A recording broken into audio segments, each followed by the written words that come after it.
We're coming to the end of the course, and I'd like to take a moment to pull everything together a little bit before going on. Throughout this MOOC, I've tried to tell a story of the self. In the first module, it was the story of the self in fear, fragmented by fear, pursued by a ghost that was at once of our own making, but also external and real, causing us to break apart in chaos. In the second module, I suggested a container for the self, a formula that could hold us together in structure, but that in a way was a prison. We had to exceed it through one compelling point that might express our own vision, our own brilliance. And in the third, I introduced a new paradox, a paradox that by rehearsing diligently, we could arrive at a point of spontaneity. By going over and over our lines, we could exceed our lines.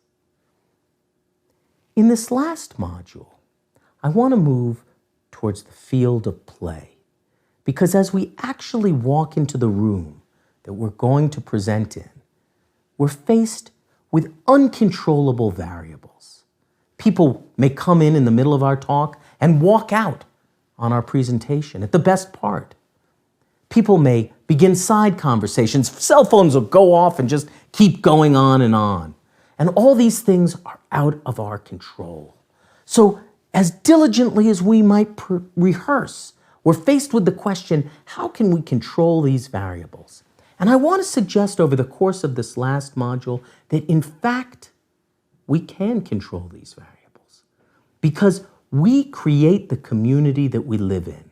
We create that community through our own sense of performance. We create it through our own hyper-aware sense of everyone in the room. And if we create it appropriately, we can structure not just ourselves, but all the selves around us. There will be problems. Cell phones will go off.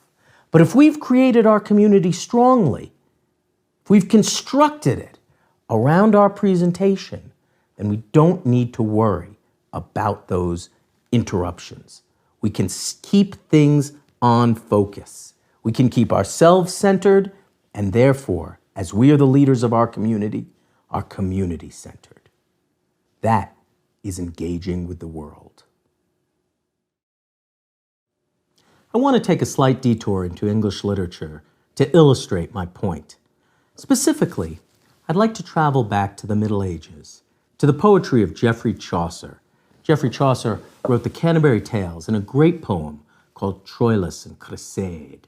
Geoffrey Chaucer is a very early English poet. He's a medieval poet. He's not the first English poet, but he's an important one. And his story, Troilus and Cresside, is a story of lovers and warriors in the Trojan War.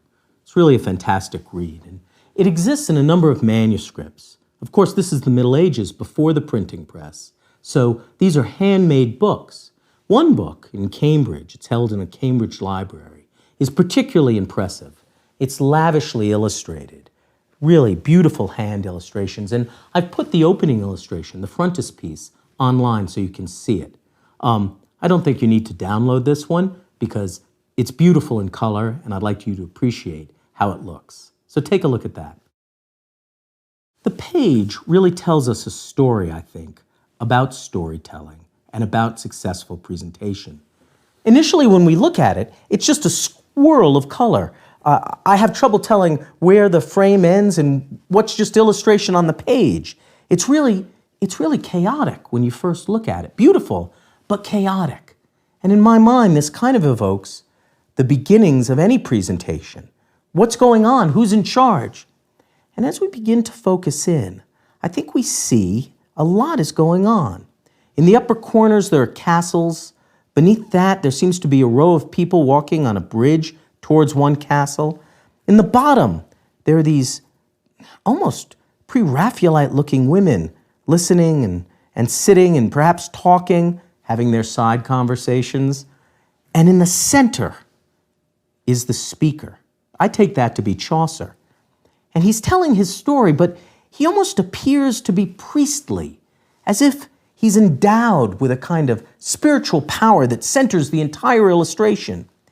And as he speaks, he seems to have forged a relationship with one individual, the man in gold, who, a little lower than him, looks up, the man's face partially erased by time, and they seem to have forged, amidst this busy scenery, they seem to have forged an intimacy together.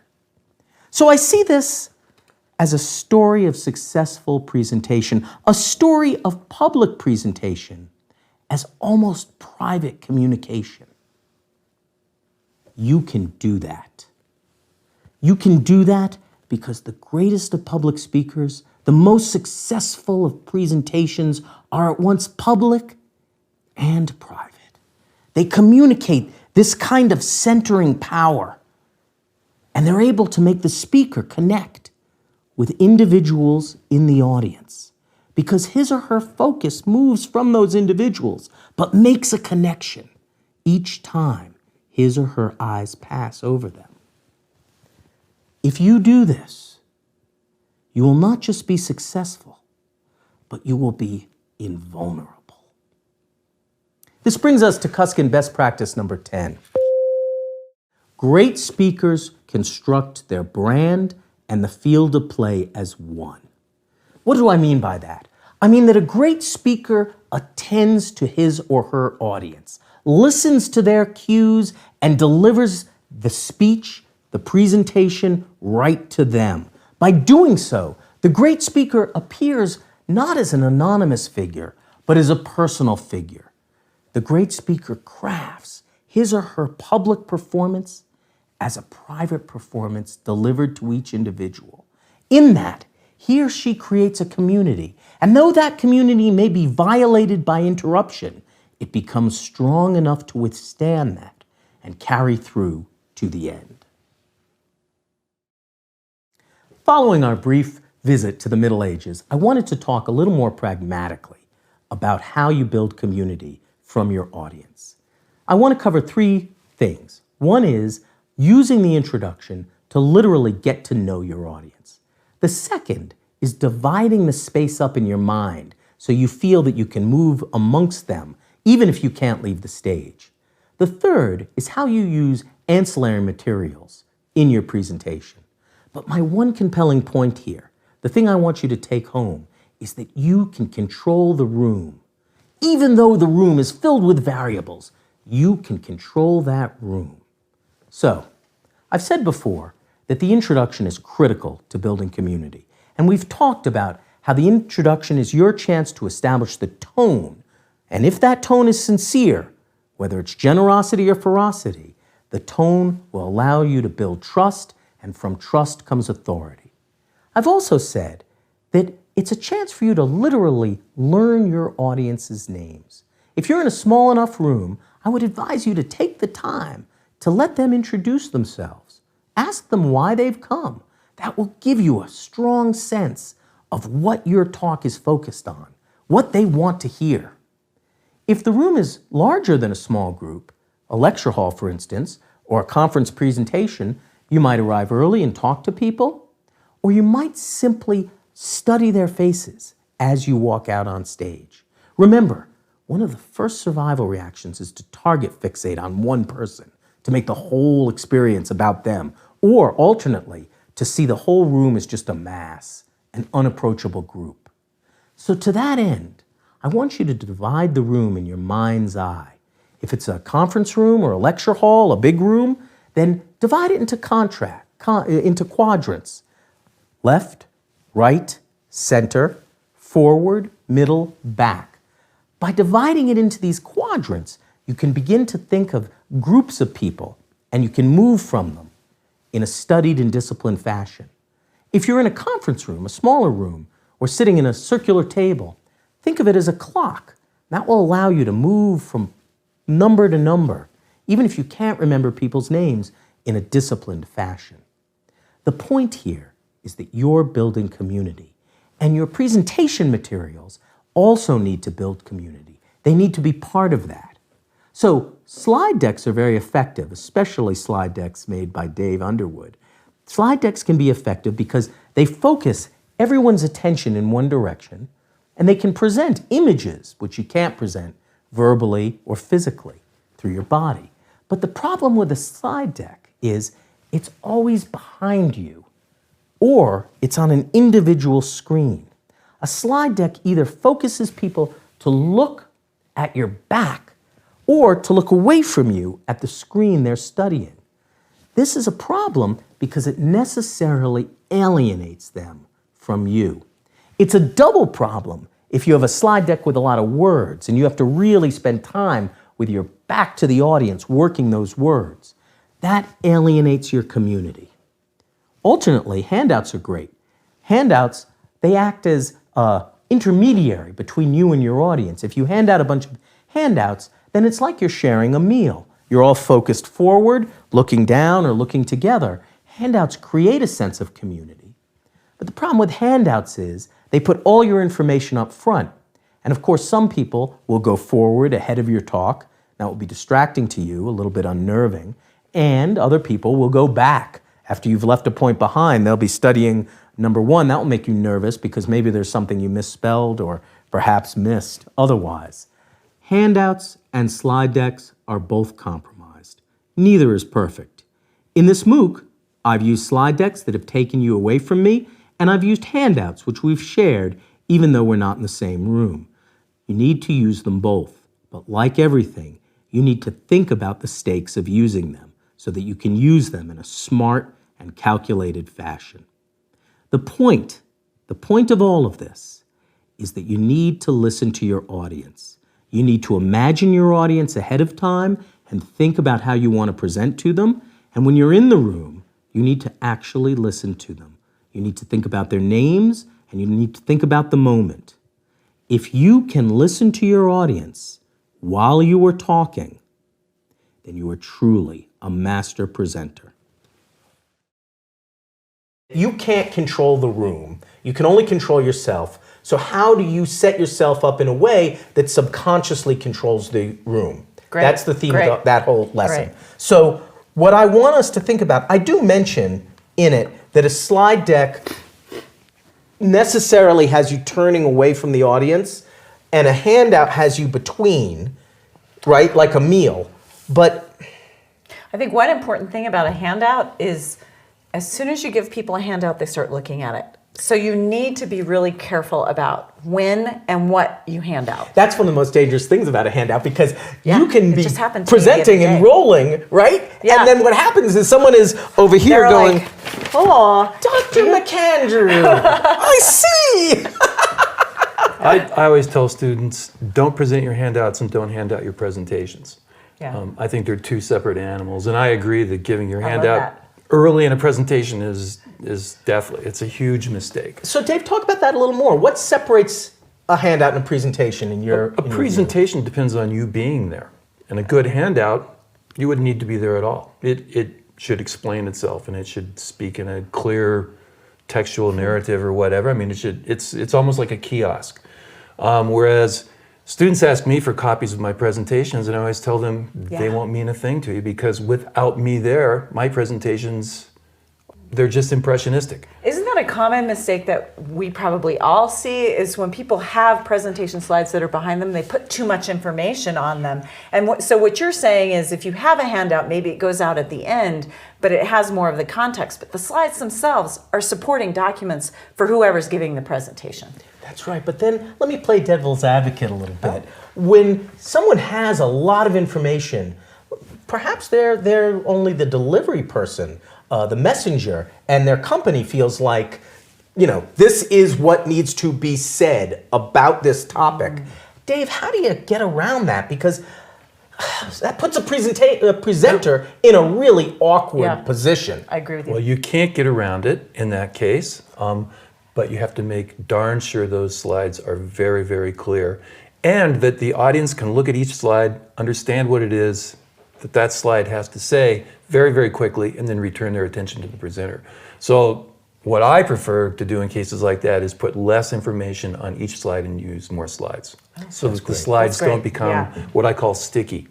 That you look at it and you get stuck on it, and the poor presenter is left Right. It's like having a handout up on the screen and you're looking at the slide trying to decipher the slide and you're not paying attention to the person you should be paying attention to. I like that concept of stickiness because basically too many words make things sticky. Yeah. So one thing I've been talking about in my lessons is the notion of a keyword. And a keyword, I think, is very useful to the speaker because if the speaker can get stuck as well, right? Yeah. If you're trying to memorize a script and say, I have to say all these sentences, you're getting stuck in them and your mouth gets all blah, blah, blah, and you can't get through it. If you focus on a keyword, and if that keyword is behind you on a screen, you can make it through because you know what the keyword means and you just need to explain it. There are studies, or I read about an experiment once that said if you think the word banana, it's hard to think that word with your mouth open because we tend to mouth what we read, believe it or not. And so if your slides are crazy complex with all sorts of text, it's hard on an audience because they're trying to read along and listen to you at the same time. Yeah. That's great. And we don't want anything. Remember, we don't want anything to be hard on our audience. We're making the best experience for them possible. Your audience has to feel that they are embraced by you because it's only in that warm embrace, that sense that they're all part of one community, that they're going to trust and therefore give you the authority that you need to make your point. Yep. Yep. The scariest part of any presentation, to my mind at least, is the question and answer period at the end. This is so scary because it harkens back to some childhood memory of being quizzed in front of the class. Now's the chance to find out what you really don't know. Honestly, no one knows everything. So don't go into the question and answer period as a game of true or false. Instead, think of it as a chance to continue the discussion of the presentation with the audience. Think of it as a chance to build community. The only way you can get a question truly wrong is not to listen to it. That is, one of our survival reactions is to shut down, not to listen, and to think about how to escape the situation. You've got to fight that by focusing on the speaker's question. So listen. Look for a keyword that you can really nail down. If you can't understand the question, or if you haven't been listening, ask the speaker to repeat the question. Be respectful. Now, I've been through a lot of question and answer sessions. Some of them I've handled well, some less so. But I can think of four techniques that really help. And before going on about questions and answers abstractly, I'd like to nail down those four techniques. The first is ask the speaker's name. Asking the speaker's name will humanize the interaction and will also allow you to pair the question with a person so that later you can refer to that person and come back to their question. Second, say the phrase, "That's an interesting question," or "Fascinating," and smile broadly. By doing that, you'll put yourself forward instead of being in a retreating position, and you'll ultimately flatter the person. Even if it's a hostile question, that will help.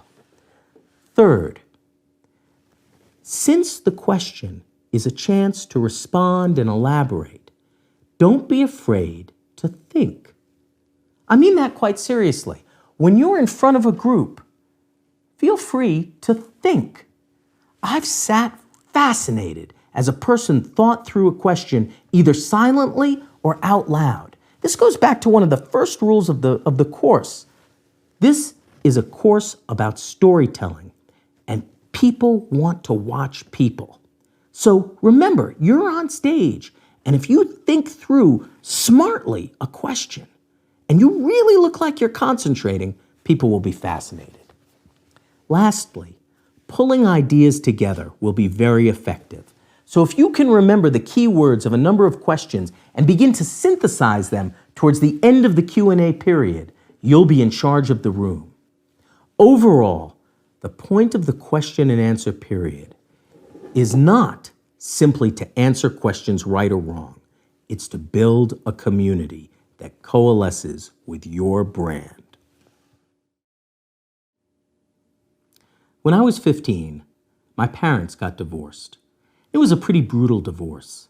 And as I looked around my high school, looked at the other kids whose parents were getting divorced, I saw that at lunchtime they all ended up in this park getting high. And I thought, that could well be me unless I do something. So I decided I would take karate. And the school I chose was the Temple for Physical and Spiritual Survival, located on the Upper West Side of Manhattan. And it was run by a gentleman, Gerald Orange, who was a pretty fascinating guy. And the history of the school was that it was part of the Black Panther movement in the 60s. So I was pretty impressed. The style they taught was called Go-Ju. Now, at 15, 16, I was something of a wit, maybe a little juvenile wit. And as my father was Jewish, I thought this was really an enthusiastic cry, "Go, Jew!" But it wasn't spelt that way. It was G-O-J-U. And in Japanese, that meant go, which is the hard force, and ju, which is the soft force. The title of the karate, the style, actually comes from a poem. And the line of the poem is, "Everything in the world is breathing hard and soft." Everything is breathing hard and soft. So there are hard forces and there are soft forces. So in my life, I've tried to think about this paradigm, that there are hard forces and soft forces, but that they move together. Now, at the Temple for Physical and Spiritual Survival, we were taught to meet hard with soft and soft with hard. But I think the situation is a little more complicated than that. Because if everything really is breathing both ways, it means that there's an ebb and flow. And at times, you might aspire to be hard while you're being soft. So I ask that you think about this while you think about the question and answer period of your presentation. If a question is initially hostile, you might want to meet it by being very soft and understanding and asking the person gently to articulate their line of reasoning. If a question is very complimentary, you might seize it and move forward and further your point. But ultimately, you might think that softness can win the day very strongly. That if you try and meet everything with too much energy, if you don't figure out when you're going to be truly soft, and by that I mean silent, and just let people talk, if you always approach things that you need to put your ego first and be hardened and aggressive at all times, then you may overwhelm things. So just think about go and Jew as you think about how you want to organize your community. Hi there.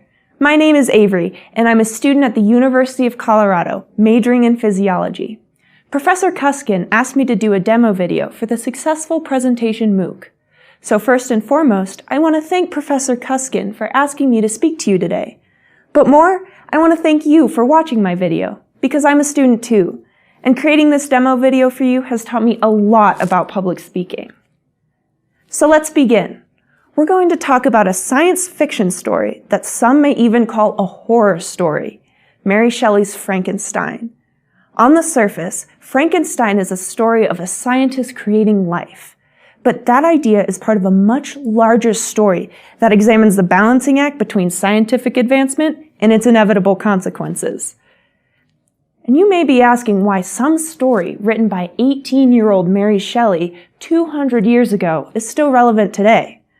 Well, Frankenstein is relevant because it forces us to think about two separate kinds of creation: the creation of science and the creation of fiction. And it teaches us that although those two acts seem different, both ask us to think about the complex moral responsibility behind them. As a physiology student, I'm fascinated by science. But we can't forget that art provides a way for us to think critically about the advances and consequences of creation. More than that, Mary Shelley was and is capable of asking questions that matter still today by using her novel as a vessel. Frankenstein examines profound questions about moral responsibility and how it relates to science, both then and now. As 2016 comes to a close, the stakes of advancing science are higher than ever, and Frankenstein will teach us just that. So the story begins with a weary Victor Frankenstein, But remember, Victor Frankenstein is the scientist and not the monster, stumbling upon the ship of Robert Walton. On the ship, Victor recounts his story. He had a pretty great childhood, friends, family, money. That is until his mother died before he left for university. Traumatized by her death, Victor obsessively studies natural philosophy and chemistry in hopes of discovering the secret to life. After locking himself away in his apartment, Victor finally creates the creature, who is so hideous that it causes Victor to flee.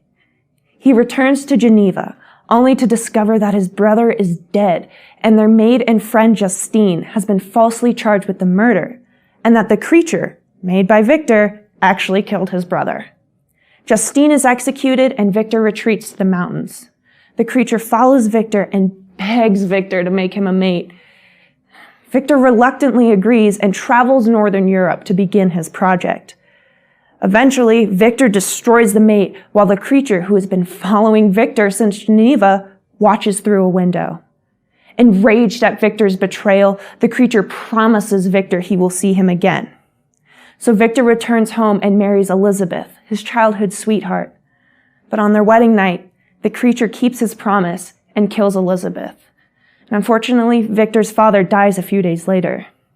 Unable to cope with so much tragedy, Victor chases the monster northward, where then he encounters Walton's ship.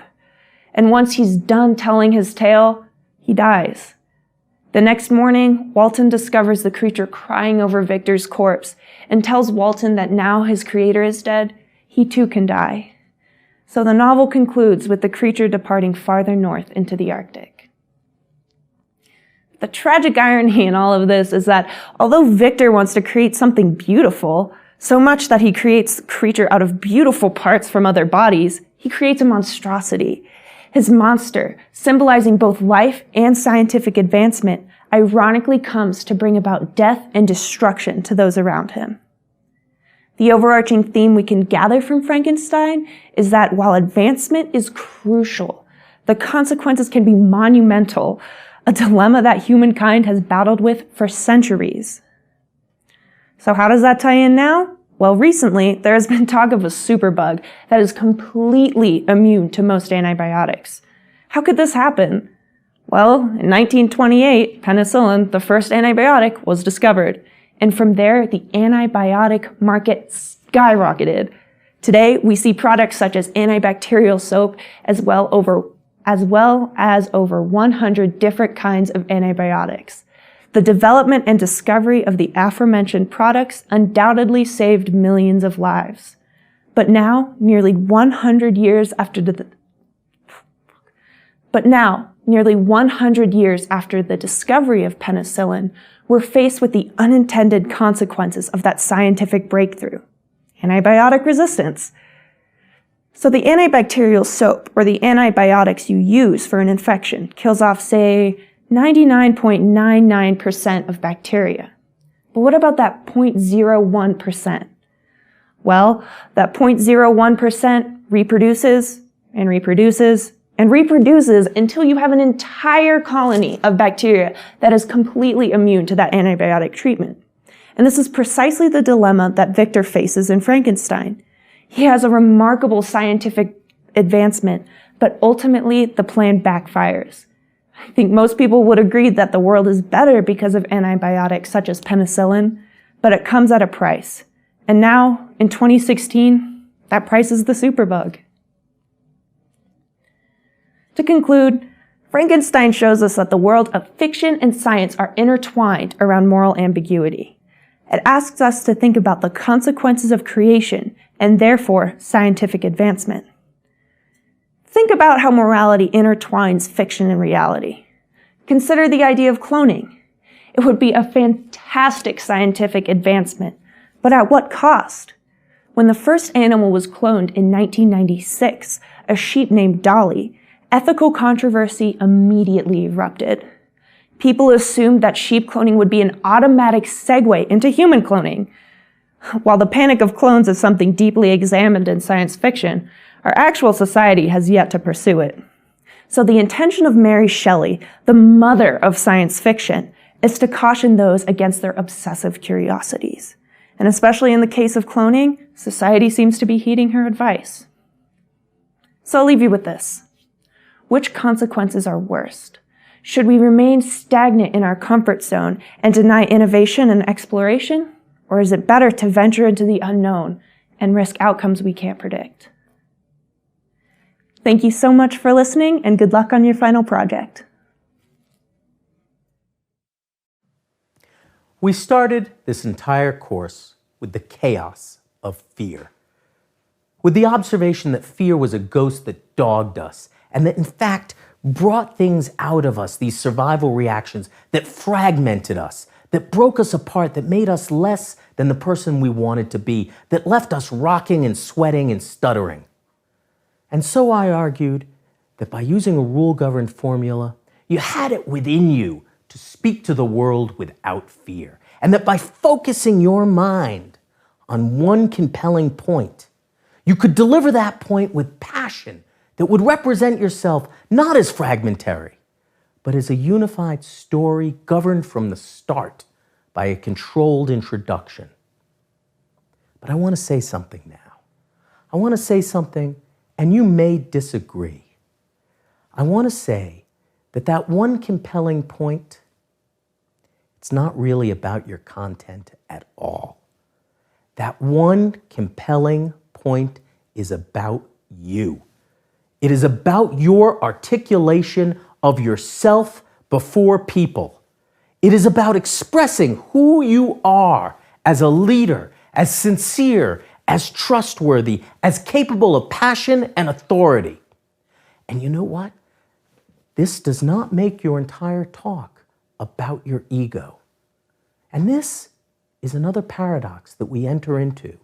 Because what I am saying is that once you get to that one compelling point, once you are truly at the point of telling a story, then your ego dissolves into that story. In a sense, we never get beyond that fragmentary sense of the self. We never get beyond the self as changing in different circumstances. What we get is a handle on it. We get a handle on the process of change. We're able to articulate ourselves at different moments. So I suggest that in building your separate presentations, you are building a portfolio of the self. You are building a self as unified when you speak, but is also changeable as you go to different audiences. This is highly abstract, but I want you to think that your brand is not fixed. Your brand can change as you develop your talk.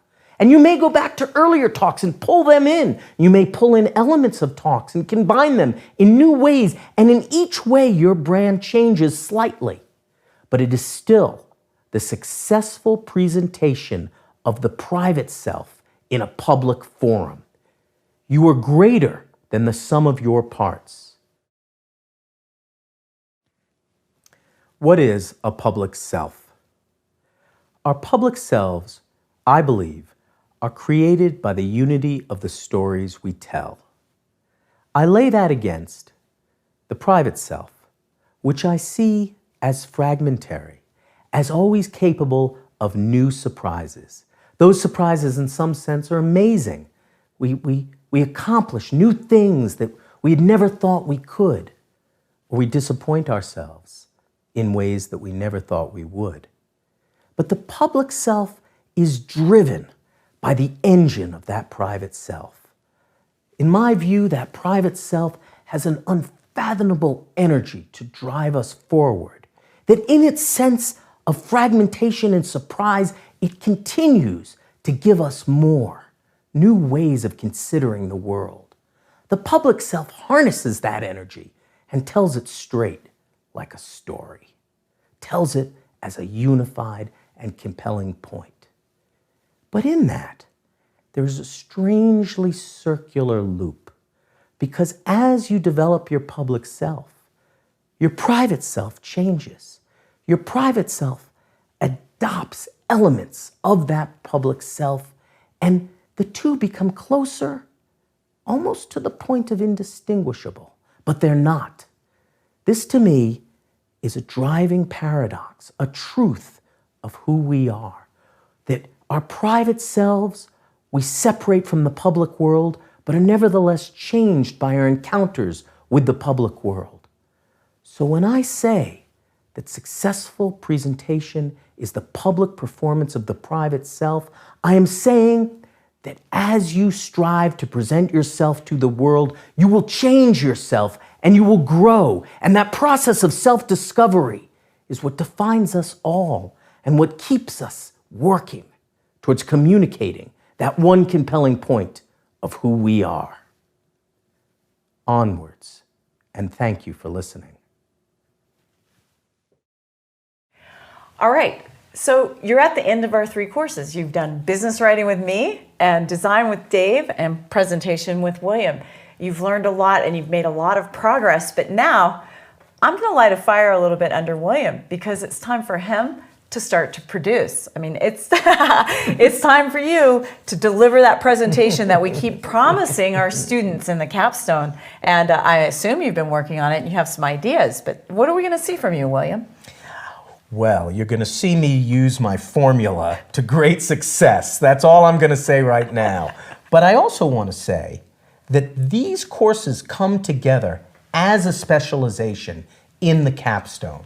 So I urge you to go on and do the capstone. The capstone is all about you.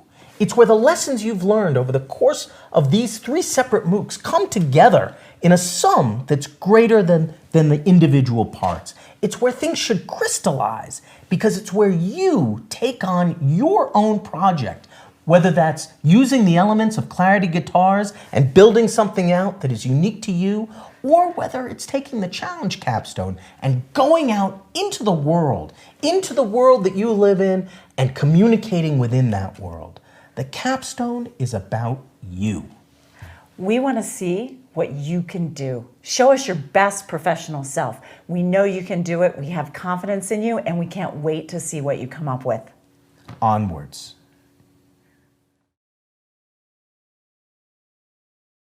All right, let's transform this set. All right, you guys, thank you so much. Okay, very good. A lot of work, but a lot of fun. That's right. Now we finally get to see what our house really looks like. Sometimes.